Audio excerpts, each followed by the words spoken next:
Oh my gosh, this team, they're just getting better and better. But the thing I said last night, I was not worried about the offense. I legit was not worried about the offense. I just wanted to see, was this defense gonna have another encore performance? And guess what they did?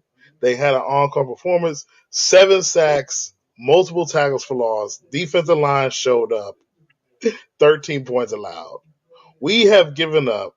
And I don't even really count the last time. I mean, I count it, but like the last time, that was garbage time. Like, you know Yeah, what I'm saying? I got you, but just the fact of the matter is, like, defense is starting to grow, and with guys that you probably would have never expected, like Frankie Louvu's looking like the best defensive signing, flying all over the field. You see Bobby Wagner starting to gain steam. Mathis